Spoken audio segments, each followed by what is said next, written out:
Collector office की जानिब से किरदार एकेडमी के डायरेक्टर प्रोड्यूसर इकबाल नियाजी साहब का इस्तकबाल किया जा रहा है। आइए ना,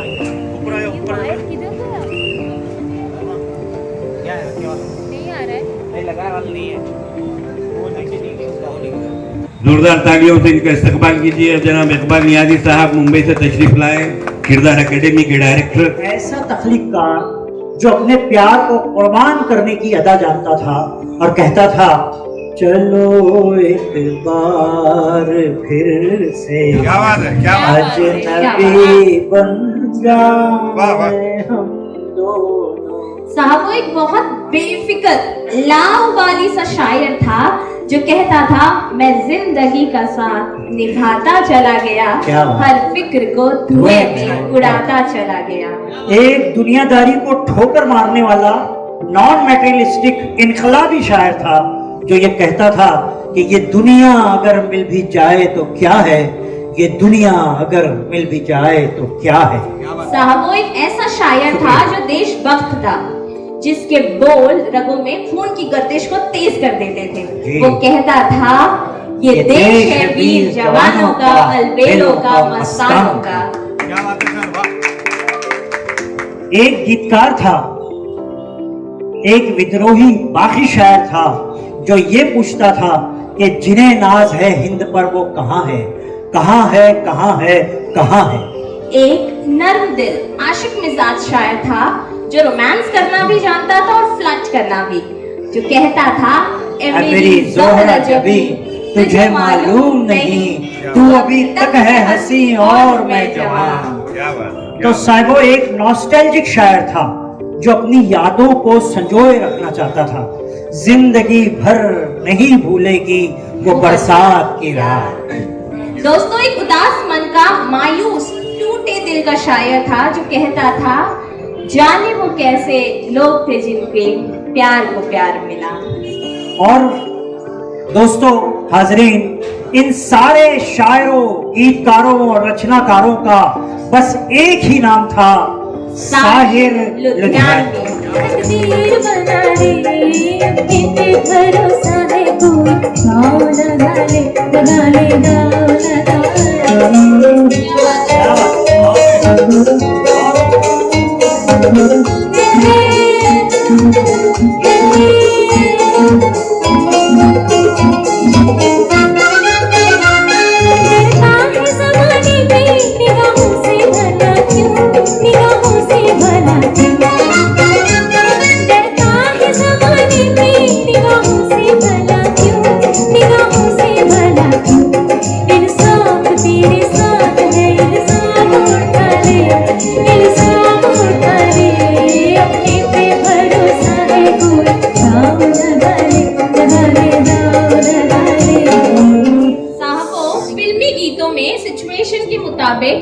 गीत लिखने बल्कि कहानियां स्क्रीन प्ले को टेक ऑफ देने में साहिर के शब्दों का बड़ा हाथ रहा। बिल्कुल बिल्कुल। बल्कि अपनी बात कह जाने का अंदाज फिल्मी गीतों में साहिर के अलावा किसी और शायर के पास देखने को मिलता है। बेशक, बहुत सही कहा नाज आपने।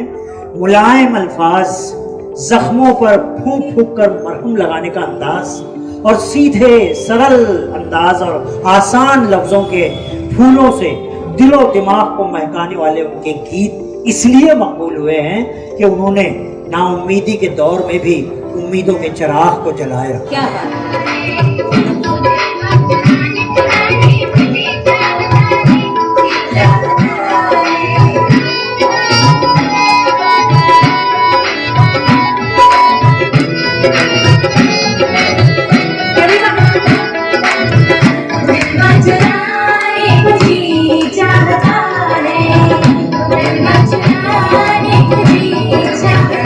म्यूजिक डायरेक्टर को बदलने का फैसला साहिर लुधियानवी करते थे और यश चोपड़ा ने भी उनके इस फैसले को कबूल कर लिया। And rest is the history. आप सभी जानते हैं कि वो गीत कैसा बना, कभी कभी मेरे दिल में ख्याल आता है, आप सभी जानते हैं। आइए सुनते हैं वो नज्म साहिर साहब की। जरीन खान साहब आपको अपनी आवाज में वो नज्म जो साहिर की ओरिजिनल नज्म है, फिल्मी नहीं, ओरिजिनल अदबी नज्म सुनाएंगे और उसके बाद उसी फिल्म का एक गीत आपको सुनाएंगे जो हमारा टाइटल गीत है। कभी कभी मेरे दिल में ख्याल आता है कि जिंदगी तेरी जुल्फों की नरम छांव में गुजर नहीं पाती तो शादाब हो भी सकती थी। वाह वाह। ये रंजो गम की स्याही जो दिल पे छाई है तेरी नजर की शुआओं में खो भी सकती थी, मगर ये हो न सका। जो चालू ये है क्या? मगर ये हो न सका और अब ये आलम है कि तू नहीं, तेरा गम, तेरी जुस्तजू भी नहीं। गुजर रही है कुछ इस तरह जिंदगी जैसे इसे किसी के सहारे की आरजू भी नहीं। वाह वाह साहब। न कोई राह, न मंजिल, न रोशनी का सुराग। वाह वाह इन्हीं अंधेरों में रह जाऊंगा कभी खोकर। वाह। मैं जानता हूं मेरी हम नफस, मगर यूं ही कभी कभी कभी मेरे दिल में ख्याल आता है।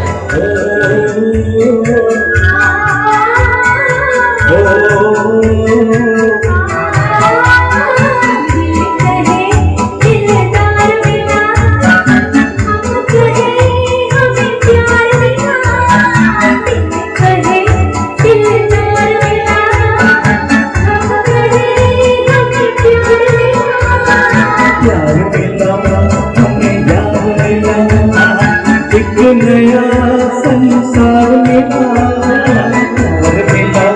हमें यार मिला, एक नया संसार मिला।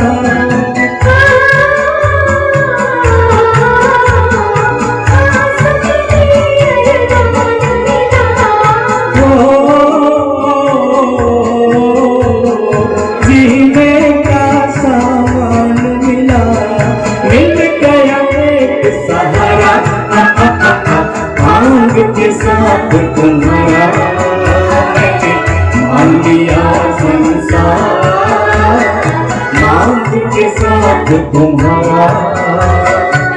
हिंदुस्तान में एक चौकी है जिसका नाम साहिर चौकी है। हाँ। और उस पर एक शेर लिखा हुआ है कि उस मुल्क की सरहद को कोई छू नहीं सकता, उस मुल्क की सरहद को कोई छू नहीं सकता, जिस मुल्क की सरहद की निगहबान है आंखें। वाह साहिर साहब। साहिर साहब के लिए तालियां बजाओ यार। आपको बता दें कि हमारी फौज का फ्लैग मार्च, मार्चिंग सॉन्ग जो है वो भी साहिर का लिखा हुआ है। वाह। फौजी तो फौजी, साइंसदान भी, साइंटिस्ट भी हमारे, वो भी साहिर के जबरदस्त फैन निकले। एक साइंसदान है अजय पाल जी, उन्होंने साहिर के अमन और शांति को फैलाने वाली शायरी से इतने मुतासिर हुए वो कि उन्होंने दो फूलों के बीज के मिलाप से एक नया फूल बनाया, एक नया फूल का गुल खिलाया उन्होंने और उसका नाम रखा गुले साहिर। क्या बात है। बताइए, तो जब गुल और फूल का जिक्र आता है दोस्तों तो तसव्वुर में महबूब के होंठ आते हैं। महबूब समझते हैं ना हुजूर, होंठ भी समझते हैं आप, तो उसके होंठ आ जाते हैं, लेकिन साहिर को महबूब के ये होंठ जाम लगते हैं।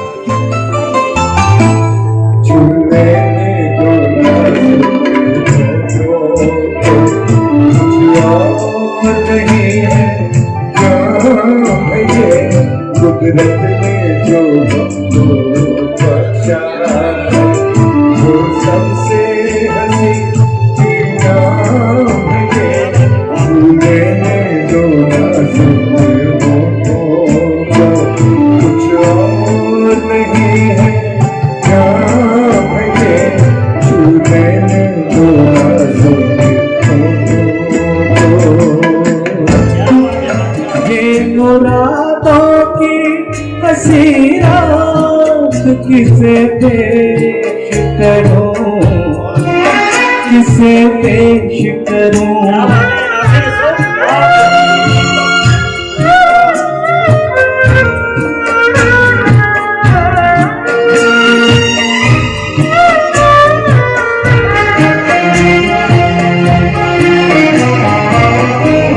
मैंने जज्बात निभाए हैं उसूलों की जगह, मैंने जज्बात निभाए हैं उसूलों की जगह, अपने अरमान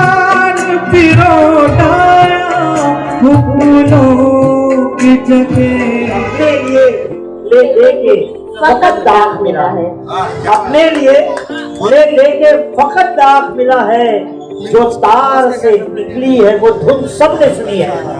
जो तार से निकली है वो धुन सबने सुनी है। जो सांस पे गुजरी है वो किस दिल को पता है। क्या बात है। बहुत दौलत के लिए जब औरत की अस्मत को न बेचा जाएगा, दौलत के लिए औरत की जब अस्मत को न बेचा जाएगा, चाहत को न कुचला जाएगा, गैरत को न बेचा जाएगा, अपने काले करतूतों पर जब ये दुनिया शर्माएगी, अपने काले करतूतों पर जब ये दुनिया शर्माएगी, वो सुबह कभी तो आएगी, वो सुबह कभी तो आएगी। दिलीप कुमार साहब जो हमारे मुल्क के सबसे बड़े कलाकार रहे, दिलीप कुमार साहब का इंतकाल हुआ।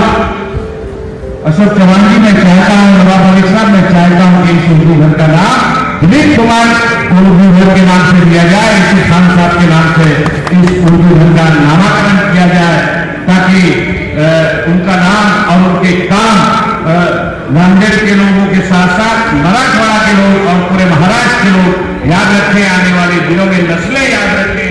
और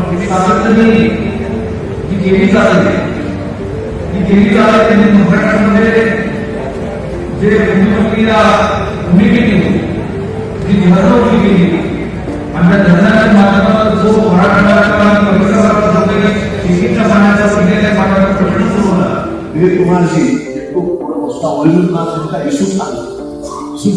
दिलीप कुमार जी जो सरकार बादशाह से बहुत करीबी संबंध का एक पहचान थी और बहुत पुराने जमाने से जिनका एक अच्छा करीबी रिश्ता था।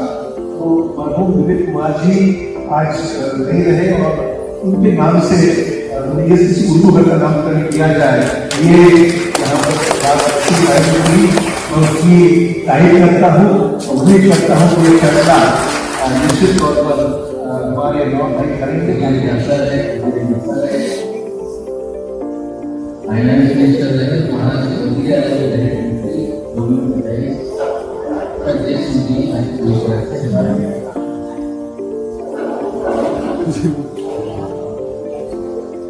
और जब हुकूमत महाराष्ट्र बनी और अगले के लोगों को मेरे पास जिम्मेदारी देने के बाद तो हमेशा कोशिश रही कि जो उर्दू घर की तालीम पूरी हो चुकी है 2014 में जिसका बुनियाद रखा गया। ख़वातीन हज़रात, जैसा कि हमारे अब्दुल अजीज भाई ने कहा, हम उस अजीम शख्सियत को खराज अकीदत पेश करने जा रहे हैं। ये बड़ा मुनासिब मौका है और बहुत ही सही इक़दाम है कि उर्दू घर के बेतारी मौके पर हम एक अजीम शख्सियत, मुल्क की मायनाज शख्सियत यूसुफ साहब दिलीप कुमार खराज अकीदत पेश करने जा रहे हैं। हज़रात, दिलीप साहब का नाम तारीख में, इतिहास में सुनहरे लफ्ज़ों में लिखा जाएगा, क्योंकि वो सिर्फ अदाकार नहीं थे, वो एक अच्छे इंसान थे, वो एक अच्छे खिदमतगार थे, वो अच्छे सोशल वर्कर थे, वो समाजी कामों में बढ़कर के हिस्सा लेते थे। उन्होंने हमेशा मजहब से ऊपर उठकर तमाम हर धर्म के लोगों का साथ दिया, उनके लिए मदद के दरवाजे हमेशा खुले रखे। एक बड़ा फैसला यहाँ पर लिया गया है कि इस बात को महसूस किया जाए हम 2 मिनट के लिए उस बड़ी शख्सियत के लिए खड़े रहकर उनको खराज अकीदत पेश करें।